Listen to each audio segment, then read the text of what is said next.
नमस्कार, मी डॉक्टर प्रणिता. श्री विश्वंभर आयुर्वेदा या आपल्या चॅनलमध्ये तुम्हा सर्वांचं पुन्हा एकदा स्वागत आहे. कडुनिंब या संपूर्ण भारतात सापडणाऱ्या अतिशय बहुउपयोगी अशा वनस्पतीबद्दल आयुर्वेदामध्ये काय सांगितलेलं आहे, कडुनिंबाचे गुणधर्म काय आहेत, कोणकोणत्या त्रासामध्ये तुम्ही कडुनिंबाचा औषध म्हणून कशा प्रकारे वापर करू शकता, अशी सर्व माहिती आपण आजच्या या व्हिडिओमध्ये पाहणार आहोत. पण त्याआधी कडुनिंबाच्या झाडाबद्दल थोडीशी माहिती आपण बघूयात. कडुनिंबाचं साधारण 8 ते 10 मीटर उंचीचं झाड असतं. याच्या फांद्या चारही बाजूंनी फुटतात. असं म्हटलं जातं की कडुनिंबाचं झाड जिथे आहे त्याच्या आजूबाजूची हवा शुद्ध राहते, साथीचे आजार त्या ठिकाणी पसरत नाहीत. कडुनिंबाची साल जाड, काळी, खडबडीत असते. या सालीमधून एक विशिष्ट प्रकारचा स्राव बाहेर येतो, ज्याला कडुनिंबाची ताडी असं म्हटलं जातं, आणि या सालीमधून डिंकही बाहेर येतो. कडुनिंबाची फुलं लहान पांढऱ्या रंगाची सुगंधी असतात. याची फळं लहान लहान, कच्ची असताना हिरव्या रंगाची आणि पिकल्यानंतर पिवळसर मऊही होतात. या फळांना ग्रामीण भागामध्ये निंबोळी असं म्हटलं जातं, आणि या निंबोळीचं खतही शेतात झाडांसाठी मोठ्या प्रमाणात वापरलं जातं. ही निंबोळी पिकल्यानंतर आत गोड, कडवट, चिकट असा पदार्थ असतो. याच्या आतमध्ये बी असते, बीच्या आतमध्ये मगज असतो, आणि त्या मगजपासून निंब तेल निघतं. तर अशा प्रकारे कडुनिंबाचं हे संपूर्ण झाड औषधी गुणांनी परिपूर्ण आहे. त्याच्यामुळे संपूर्ण माहितीसाठी व्हिडिओ शेवटपर्यंत पहा. अजून चॅनलला सबस्क्राईब केलं नसेल तर जरूर करा. व्हिडिओ आवडला तर व्हिडिओला लाईक करा, शेअर करा, आणि बाजूला बेल नोटिफिकेशनचं बटन आहे ते देखील दाबा, की ज्याच्यामुळे मी नवनवीन व्हिडिओज अपलोड केले की तुम्हाला पटकन समजेल. आणि हेच व्हिडिओ जर तुम्हाला हिंदीमध्ये पाहायचे असतील तर श्री विश्वंभर आयुर्वेदा हिंदी या चॅनलला नक्कीच भेट द्या.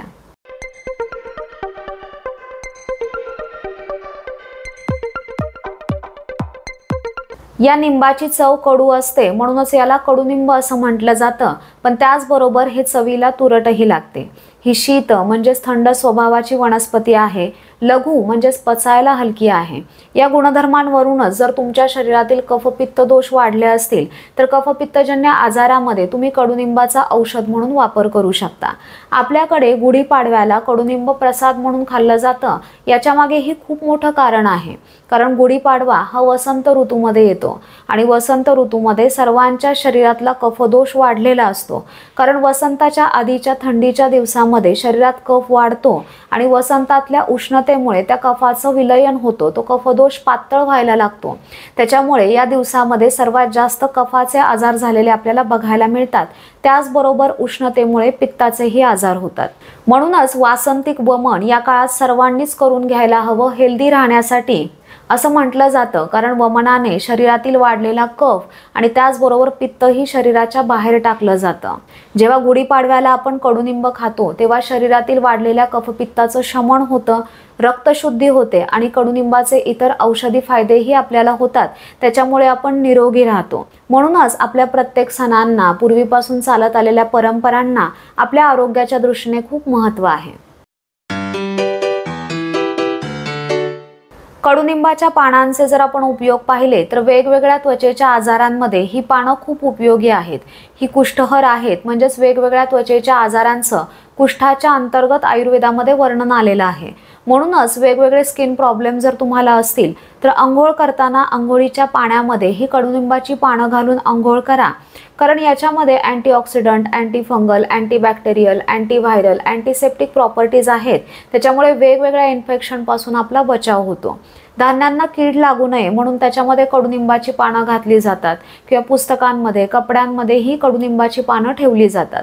स्मॉल पॉक्स, चिकन पॉक्स यासारख्या इन्फेक्शियस डिसीजमध्ये कडुनिंबाची पानं जाळली जातात, किंवा पेशंटच्या बेडवरतीही ही पानं पसरून ठेवली जातात. ते याच गुणांमुळे. ही शोथग्न आहेत, म्हणजेच अँटी इन्फ्लमेटरी प्रॉपर्टीज याच्यामध्ये आहेत. म्हणून सूज कमी करण्यासाठीही या पानांचा खूप छान उपयोग होतो. जखम झाली असेल तर ती शुद्ध करण्यासाठी, जखमा लवकर भरून आणण्यासाठीही या पानांचा उपयोग होतो. कारण ही व्रणशोधक आणि व्रणरूपक आहेत.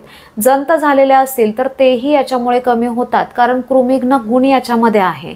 हे यकृतोत्तेजक आहेत, म्हणजेच लिव्हरचं फंक्शन सुधारण्यासाठीही मदत करतात. ह्या पानांचा उपयोग तुम्ही कशा प्रकारे करू शकता तर आपण पाहिलं की वेगवेगळे स्किन प्रॉब्लेम असणाऱ्यांनी अंघोळ करताना अंघोळीच्या पाण्यामध्ये ही पानं घालून अंघोळ करावी. त्याचबरोबर ही पानं स्वच्छ धुवून त्याचा रसही तुम्ही काढू शकता। साधारण 30 ते 60 ml रस तुम्ही सकाळी उपाशी पोटी पिऊ शकता। रुग्णाची, रोगाची अवस्था, प्रकृती, वय ह्या गोष्टींनुसार कोणत्याही औषधाचं प्रमाण कमी जास्त होऊ शकतं। उदाहरणच घ्यायचं झालं तर लहान मुलांमध्ये तुम्ही कमी मात्रेमध्ये हा रस त्यांना देऊ शकता किंवा वैद्यांचा सल्लाही तुम्ही घेऊ शकता। तर या रसाने वेगवेगळे स्किन प्रॉब्लेम बरे व्हायला मदत मिळते, जंत होत नाहीत आणि जॉन्डिस म्हणजेच काविळीसारखा आजार जर तुम्हाला झाला असेल तर कडुनिंबाच्या पानाच्या रसामध्ये मध मिसळून तो दिला जातो। याने कावीळ बरी होण्यासाठी मदत मिळते। डायबिटीस सारखा आजार तुम्हाला असेल तर त्यामध्येही तुम्ही हा रस पिऊ शकता। याने डायबिटीस बरा होण्यासाठी मदत मिळते। जुन्या काळी डिलिव्हरीनंतर पहिल्याच दिवसापासून प्रसूत स्त्रियांना कडुनिंबाच्या पानांचा रस प्यायला दिला जायचा। याने गर्भाशयाचं संकोचन होऊन स्रावाची शुद्धी होत होती। सूज कमी होणं, भूक व्यवस्थित लागणं, पोट साफ होणं, बाळाला व प्रसूत स्त्रीला ताप न येणं आणि दोघांचं आरोग्य चांगलं राहणं हे सर्व फायदे याच्यामुळे होत होते। अंगावरती पिणाऱ्या बाळालाही हा कडुनिंब मिळत होता, त्याच्यामुळे बाळालाही त्वचेचे किंवा कफाचे आजार होत नव्हते। म्हणूनच कडुनिंबाला बाळंत निंब असं देखील म्हटलं जातं। कडुनिंबाच्या पानांची पेस्ट बनवून जर ती जखम असणाऱ्या ठिकाणी बांधली तर जखमा लवकर शुद्ध होतात आणि त्या भरूनही निघतात। किंवा तुम्ही या कडुनिंबाच्या पानांचा काढा बनवून त्याने जखमा धुवूही शकता। मूळव्याध, गाठ किंवा जखमेवरती सूज आलेली असेल तर कडुनिंबाच्या पानांचा पोटीसही तुम्ही त्या ठिकाणी करू शकता। वेगवेगळे त्वचेचे आजार जर तुम्हाला असतील तर कडुनिंबाच्या पानांचा, सालीचा किंवा संपूर्ण पंचांगाचा काढा तुम्ही पिऊ शकता। तुम्हाला हे फ्रेश मिळत नसेल तर याचं चूर्ण तुम्हाला बाजारात कुठेही मिळेल। तर साधारण 1 ते 4 ग्रॅम चूर्ण, 2 कप पाणी एकत्र उकळून 1 कप शिल्लक राहिल्यानंतर गाळून तो काढा सकाळी आणि रात्री घेतल्यानंतर त्वचेमध्ये खूप चांगला फरक तुम्हाला बघायला मिळेल। कडुनिंबाच्या बियांपासून जे तेल काढलं जातं तेही खूप औषधी आहे। कोणत्याही कारणाने जर त्वचेवरती खाज येत असेल, ओली किंवा कोरडी खरूज, गचकरणं, शीतपित्तामुळे येणाऱ्या गांधी किंवा खराब जखमा अशा त्वचेच्या तक्रारींमध्ये हे कडुनिंबाचं तेल चोळून लावल्याने हे त्वचारोग बरे होतात। किंवा 5 ते 10 थेंब याचे तुम्ही पोटातही घेऊ शकता। सांधेदुखी असेल, सांध्यांना सूज येत असेल किंवा आमुवातासारखा आजार असेल तर निंब तेलाचं अभ्यंगही तुम्ही करू शकता। हे निंब तेल तुम्ही डोक्यालाही लावू शकता। याने डोकेदुखीचा त्रास असेल तर तो कमी होतो। केसांचे जर प्रॉब्लेम्स तुम्हाला असतील, केस खूप जास्त प्रमाणात गळत असतील, पांढरे होत असतील तर या निंब तेलाचं नस्य तुम्ही करू शकता। म्हणजेच 2-2 थेंब याचे दोन्ही नाकपुडीमध्ये तुम्ही घालू शकता। याने केसांचे प्रॉब्लेम्सही दूर होतात। कडुनिंबाची फुलं पोट साफ होण्यासाठी, शक्ती येण्यासाठी घेतात। कडुनिंबाच्या वाळलेल्या फुलांचं चूर्ण साधारण 1 ते 3 ग्रॅम रोज रात्री झोपताना गरम पाण्यासोबत घेतल्याने पोट साफ होतं, ताकद येते।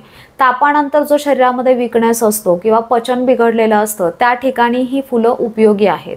कडुनिंबाची फळं ही पोट साफ होण्यासाठी घेतात, शरीराचं स्नेहन करणारी आहेत। लघवीच्या तक्रारी असतील, मूळव्याध असेल तर या त्रासामध्ये ही फळं उपयोगी आहेत। कडुनिंबाच्या सालीतून निघणारा स्राव ज्याला ताडी असं आपण म्हणतो किंवा या सालीतून निघणारा डिंक हे दोन्हीही औषधी आहेत। हे जठराग्नी प्रदीप्त करणारे आहेत, म्हणजेच भूक वाढवण्यासाठी उपयोगी आहेत। हे शरीराचं पोषण करून बल वाढवण्यासाठी देखील उपयोगी आहेत। हे रसायन आहे म्हणजे सप्तधातूंचं पोषण करणारे आहेत, कृमिघ्न आहे आणि वेगवेगळ्या स्किन प्रॉब्लेममध्ये देखील उपयोगी आहे। तर अशा प्रकारे कडुनिंबाचं हे झाड औषधी गुणांनी परिपूर्ण आहे। तर या व्हिडिओमध्ये सांगितलेले सर्व उपाय तुम्ही करून बघा, परिणाम मला कमेंट करून नक्की सांगा। या व्हिडिओविषयी काही शंका तुमच्या मनामध्ये असतील तर त्या देखील कमेंट करून नक्की विचारा। पुन्हा भेटूयात नवीन टॉपिक सोबत नवीन व्हिडिओमध्ये। तोपर्यंत धन्यवाद।